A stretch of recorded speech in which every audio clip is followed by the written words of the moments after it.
Hello world! Today I want to introduce you to W. Edwards Deming, a giant in the management field of business, and we really want you to understand a couple of his key points. We're going to use the book to frame it, called Deming Management at Work, that was written by Mary Walton. This was her second book covering W. Edwards Deming. We're also going to just point out 6 companies. The work of her book highlighted 6 different companies that implemented Deming's techniques and improved their performance. Now the key with Deming, and he'll tell you this, is you don't see something that someone else does and then just copy it. You learn what works best for yourself.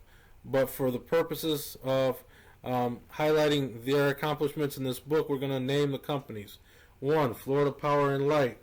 2. Hospital Corporations of America. 3. Tri-Cities, Tennessee. 4. The U.S. Navy.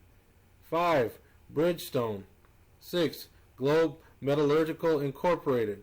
Now again, remember, don't just copy and paste what they did.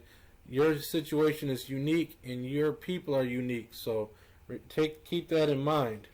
So let's talk about the 14 points. If you get this from this short introduction, consider it a victory. Start off and understand the 14 points that Deming has made famous, and I'll start right now. The first one, create a constancy of purpose for improvement of your product and service. Remember, the role of business is not just to make money. Think beyond that and think about the role of business as creating jobs through innovation, through research, and through constant improvement. Think about it that way. Second, adopt a new philosophy, and what he means by the new philosophy is, in the past we were complacent with poor service and substandard performance. We don't need to tolerate these. These are unacceptable. Mistakes and negativism in the workplace should not be accepted. That's a new philosophy that we need to adopt across the board. Third, cease dependence on mass inspection.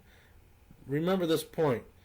Quality comes not from inspection, but from improvement of process.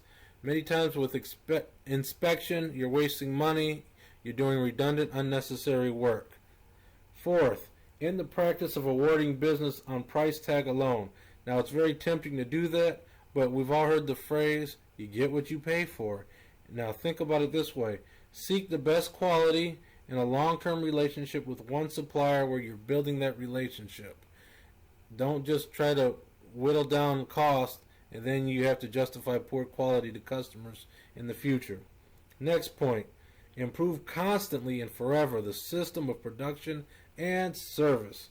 This will result in a reduction of waste and an improvement of quality. Remember, improvement's not a one-time effort. 6. Institute training. Too often, workers have learned their job from another worker who was never trained properly either. They can't do their jobs well because no one ever taught them how to do so. Next, institute leadership. It's not the job of a supervisor to tell people what to do, nor is it to punish them, but rather to lead. Leading consists of helping people do a better job, and by learning by objective methods who's in need of individual help. Next, drive out fear. Remember, many employees are afraid to ask questions or to take a position, even if they don't really understand what their job is. To assure better quality and productivity, it's necessary that people feel secure. 9. Break down barriers between staff areas. Often a company's departments, and obviously not yours, or units are competing with each other or have goals at conflict. Worse, one department's goals may cause trouble for another. 10. Eliminate slogans, exhortations, and targets for the workforce. It's never helped anybody do a good job. Deming suggests letting workers formulate their own slogans. Next, eliminate your numerical quotas. Quotas only take into account numbers, but not quality. A person, in order to hold the job, meets a quota at any cost, without regard to damage to his company. Well, not at your company, of course, but yeah, your company as well. Next, remove barriers to pride of workmanship. Too often, misguided supervisors, faulty equipment, might be defective materials. They stand in the way of good performance. We must remove these barriers. Institute a vigorous program of education and retraining. Remember, both education applies to management and the workforce, and you have to be educated in the new methods. And finally, and this is the most important thing of all of them, we've got to remember to take action to accomplish the transformation.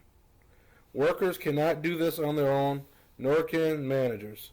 It requires a special top management team with a plan of action to carry this out. I hope this makes sense to all of you.